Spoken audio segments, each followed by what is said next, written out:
And we used to have a one-party system, Madam Speaker. Madam Speaker, through that one-party system, it was very, very torturous to particularly members of parliament. And Madam Speaker, I will recall that there is one time when through that one-party system, and I was a councillor in those days, Madam Speaker, I was a councillor in Kisumu municipality. And there was a committee of KANU, which was called a disciplinary committee. And that committee, Madam Chair, Madam Speaker, was very, very ruthless. If you were charged for any offense of having offended the government or having done some mistake to some leaders or disagreeing with the leader, you would be called to appear before that commission, before that committee of disciplinary in the morning.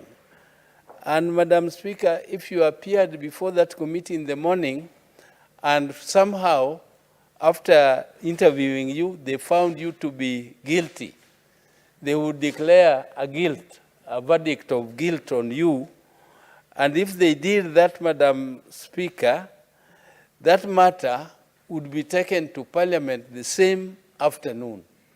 And if it was brought to Parliament the same afternoon, Madam Chair, what would happen to you was that the Speaker would declare your seat vacant, because the verdict of that disciplinary committee would be that you have been expelled from KANU. And once you have been expelled from KANU, and KANU was the only party, therefore, Madam Speaker, you need not have any other chance to go to any other party to contest. That was your end. So people used to go before that disciplinary committee and kneel and try to plead so that they would be exonerated, Madam Speaker. Madam Speaker, because if you were declared guilty, that was almost like the end of your life. It was the end of everything that you had planned in your whole life, Madam Speaker. Madam Speaker, I recall one very powerful minister from Western Kenya appeared and was almost crying in that before that disciplinary committee, Madam Chair, because if that happened, your seat is declared vacant, it is taken to the Electoral Commission. The Electoral Commission would then declare that seat vacant and announce the date for the elections. The date for the elections would be maybe in a month's time, and within 1 month, Madam Speaker, I can tell you, there would be another member of parliament here, because KANU would only nominate one candidate for that seat, because KANU had discretion to nominate more than one candidate for one seat.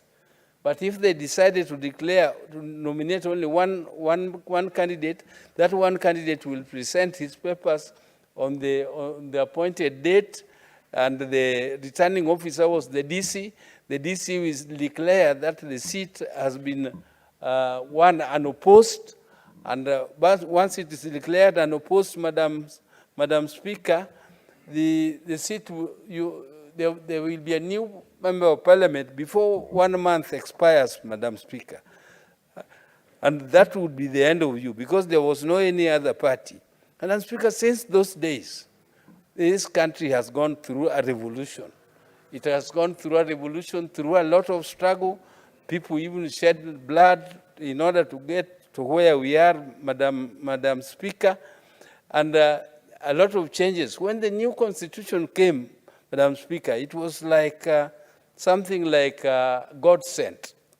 It was God sent because now those dates, those election dates, which the president used to tell us, I was in this parliament, Madam Speaker, when the president used to tell us that the date of election will be announced by him. It is a secret weapon. It is a secret weapon which he could use to, to deal with the opposition, whoever was trying to bring whatever issues. So, Madam Speaker, those days are long gone. We are now discussing a whole bill which now gives details, or even a select committee to select the chairman of the Electoral Commission. This is a big revolution, Madam Speaker. I'm so happy that we have come to this stage where we are even talking of auditing elections. Going through a process of auditing the elections, Madam Speaker, which is something which was unheard of. This is something which I'm very, very pleased about, Madam Speaker. Even though we cannot have a perfect bill, Madam.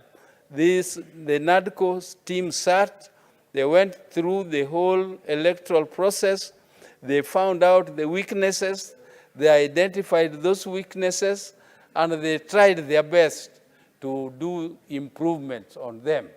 I can see that we still have some of us who are still having some ideas on the improvements they still want to do on amendments, which is their right as per our constitution. They have a right to do amendments, but Madam Speaker, I hope that the amendments which will be made at the committee stage will not be those amendments which will dilute this bill and take us back again to some dictatorial regimes where we are going to go back again to some powers deciding who is going to be our chairman of the Electoral Commission, who is going to be the commissioners, and so on. Because now details have been made on how a selection committee will be selected, and I hope, Madam Speaker, that these improvements which have been suggested here will be for the good, and we shall never have a situation where we go back again to the situation of 2007, where people start fighting again. Senator Oburu, would you like to be informed by Senator Mungatana? Yes. Okay. Senator Mungatana. Madam Mungatana can.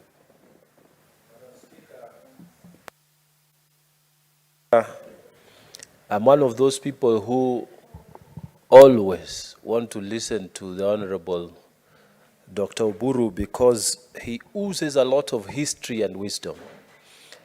The information I wanted to pass to Honorable Senior is that the proposed amendments actually don't go towards diluting the NADCO report. The proposed amendment, Honorable Senior, they go towards making sure that any moves that are going to come, reports that are going to come, will come to both the National Assembly and the Senate.